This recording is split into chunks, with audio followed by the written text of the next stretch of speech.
इधर Pune Porsche car दुर्घटना मामले को लेकर महाराष्ट्र के मुख्यमंत्री एकनाथ शिंदे ने बड़ा ऐलान किया है। उन्होंने केस की सुनवाई फास्ट ट्रैक कोर्ट में करवाने की बात कही है। कोई भी गुनाहगार आरोपी उसमें से उसको बख्शा नहीं जाएगा। ये केस फास्ट ट्रैक पे चलाई जाएगी। बॉम्बे हाईकोर्ट ने पुणे पोर्शे कार दुर्घटना मामले के नाबालिग आरोपी को रिहा करने का आदेश दिया है। उधर महाराष्ट्र के सीएम एकनाथ शिंदे ने कहा है कि मामले को फास्ट ट्रैक कोर्ट में ले जाएंगे। मैं उनके माता पिता मेरे पास आए थे, उनको मुख्यमंत्री सहायता निधि से 10-10 लाख रुपए का चेक मैंने आज दिया हुआ है। हम लोग पूरी तरह उनके परिवार के साथ है और कोई भी गुनाहगार आरोपी उसमें से उसको बख्शा नहीं जाएगा। ये केस फास्ट ट्रैक पे चलाई जाएगी। पोर्शे हिट एंड रन मामले में मारे गए युवक के पिता ने मुख्यमंत्री एकनाथ शिंदे से उनके निवास पर मुलाकात की। मुलाकात के दौरान सीएम शिंदे ने कहा कि दोषियों के खिलाफ सख्त कार्रवाई की जाएगी। उन्होंने मृतक के परिजनों को 10 लाख रुपए की सहायता राशि भी दी।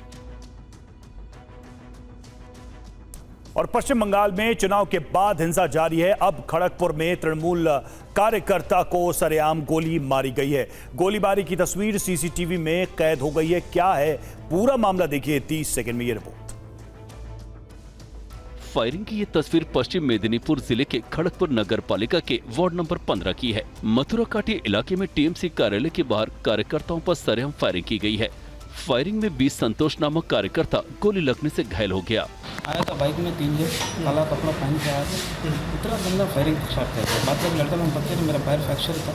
कितना राउंड गोली चलाया? 4-5 राउंड फायरिंग की। सबके बाइक में था? एक बाइक में 3 जन आए। 3 जन था। हालांकि मेदिनीपुर टीएमसी के जिला अध्यक्ष सुजय हाजरा ने कहा है कि घटना का कोई राजनीतिक संबंध नहीं है।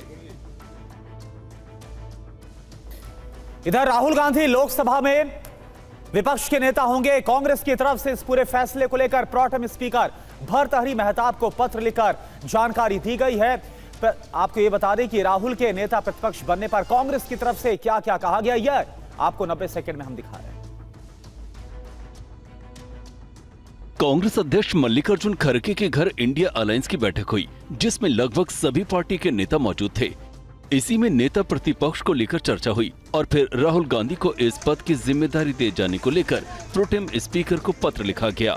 संसदीय प्रतिभा के धनी 5वीं बार सांसद के रूप में लोकसभा में आने वाले राहुल जी, आप नेता विरोधी दल का पद स्वीकार करें। आपने स्वीकार कर लिया। अब मैं इतना कह सकता हूं कि भारतीय जनता पार्टी की तानाशाही के खिलाफ, उनकी कदम कदम पर लोकतंत्र की मान्यताओं की हत्या करने के खिलाफ एक ऐसी आवाज गूंजेगी जो पूरा देश सुनेगा। कांग्रेस कोषाध्यक्ष अजय माकन ने भी राहुल गांधी को बधाई दी।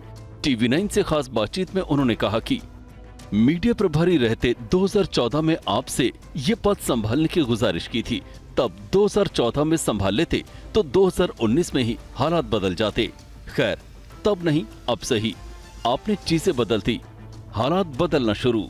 लोकसभा चुनाव के नतीजे आने के बाद से कांग्रेस नेताओं की ओर से लगातार राहुल गांधी को नेता प्रतिपक्ष बनाने की मांग उठ रही थी। कांग्रेस वर्किंग कमेटी की बैठक में इसको लेकर प्रस्ताव भी पारित किया गया था। इसके बाद राहुल गांधी ने इस पर फैसला लेने को लेकर पार्टी से कुछ वक्त भी मांगा था। और एनडीए ने ओम बिरला को स्पीकर पद का उम्मीदवार बनाया है। कौन कौन से नेता उनके नाम का प्रस्ताव रखने वाले हैं, देखिए इस रिपोर्ट में। सर बताइए। ओम बिरला के पक्ष में लोकसभा में 13 प्रस्ताव पेश किए जाएंगे। ये प्रस्ताव बीजेपी और उसके सहयोगी दलों के नेताओं की ओर से पेश किए जाएंगे। एनडीए की तरफ से प्रस्तावक और अनुमोदकों के चयन के जरिए बड़ा संदेश देने का प्रयास किया जाएगा। महिला, आदिवासी और दलित वर्ग के नेताओं की ओर से प्रस्ताव लाया जाएगा, जिसके जरिए एनडीए की एकता और मजबूती दिखाने की कोशिश की जाएगी। भारत के सभी क्षेत्रों के लोगों का प्रतिनिधित्व करने वाले नेताओं की ओर से प्रस्ताव लाया जाएगा। पहला प्रस्ताव प्रधानमंत्री नरेंद्र मोदी और रक्षा मंत्री राजनाथ सिंह का होगा। दूसरा प्रस्ताव ललन सिंह और राजकुमार सांगवान का होगा। तीसरा प्रस्ताव जीतन राम मांझी और शिवराज सिंह चौहान की तरफ से होगा। चौथा प्रस्ताव अमित शाह और नितिन गडकरी पेश करेंगे। पांचवा प्रस्ताव प्रताप राव जाधव और सुनील तटकरे की तरफ से होगा। छठा प्रस्ताव चिराग पासवान और जयंता बसु मतारी पेश करेंगे।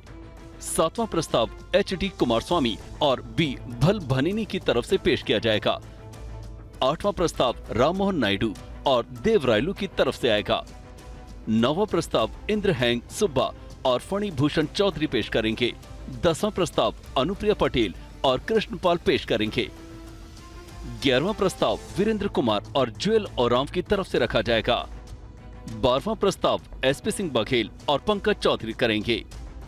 13वां प्रस्ताव अन्नपूर्णा देवी और कमलजीत सहरावत की ओर से पेश होगा।